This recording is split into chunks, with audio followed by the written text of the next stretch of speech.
At 4 o'clock a.m., the house on King Road was quiet. 4 students were asleep in their rooms. 2 roommates were downstairs. The neighborhood was still. No sirens, no alarms, nothing out of place. By 4:25 a.m., 4 of them would be dead. No forced entry reported, no shattered windows, no neighbors calling 911. Just a masked figure, moving silently through the darkness. And a witness, who would later describe locking eyes with a stranger before he disappeared into the night. This is what investigators believe happened in the final 25 minutes.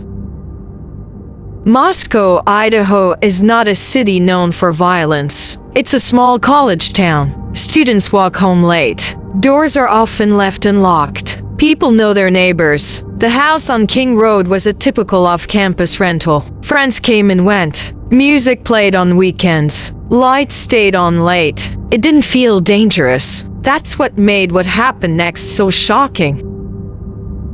On the evening of November 12, 2022, the victims spent time with friends. Kaylee Goncalves and Madison Majin were seen downtown. Xana Kernodle and Ethan Chapin were together earlier that night. Nothing about the evening suggested danger. Surveillance footage later showed them returning home around 1:45 a.m.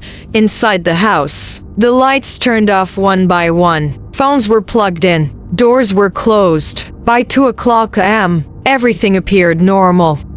But outside, something unusual was captured on neighborhood cameras. A white Hyundai Elantra, driving slowly, passing the house, then returning. According to court documents, the vehicle made multiple passes through the area between 3:29 and 4:20 a.m. Its movements would later become central to the investigation. Around 4 o'clock a.m., activity inside the house was minimal. Most of the occupants were asleep. And then, investigators believe the intruder entered. Court documents state there were no signs of forced entry. Investigators believe the sliding glass door at the rear of the house may have been used. It was dark. The house was quiet. The layout of the home was complex, with multiple floors and bedrooms. The attack, according to prosecutors, happened quickly. A fixed blade knife was used. The violence was described as rapid and deliberate. Within minutes, 4 lives were taken. 2 roommates on the first floor survived. One later told police she was awakened by sounds upstairs. She described hearing what sounded like crying, then a male voice saying, "It's okay, I'm going to help you." She opened her bedroom door slightly. She saw a man dressed in black clothing, face partially covered, bushy eyebrows visible. He walked past her, toward the sliding glass door, and left. She locked herself in her room. For hours, the house remained quiet.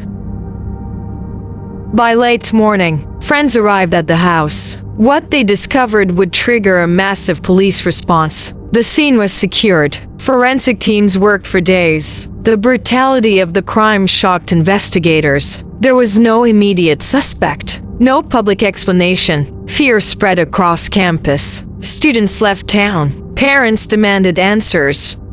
Weeks passed. Investigators reviewed surveillance footage, phone records, DNA evidence. Then, on December 30th, 2022, an arrest was made. Bryan Kohberger, a 28-year-old criminology PhD student. According to prosecutors, DNA found on a knife sheath at the scene allegedly matched Kohberger. Cell phone data reportedly placed him near the home multiple times prior to the murders. Surveillance cameras tracked a white Hyundai Elantra consistent with the one he owned. He was arrested in Pennsylvania. He has pleaded not guilty. The legal proceedings continue.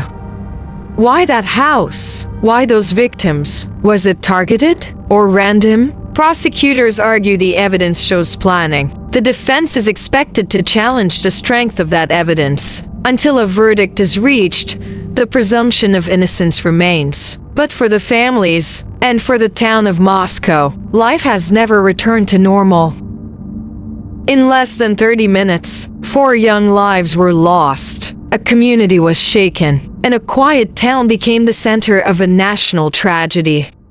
This is Final Hour Files, and this was the story of the final 25 minutes. If you found this story informative, consider subscribing for more in-depth true crime coverage told with accuracy, respect, and care.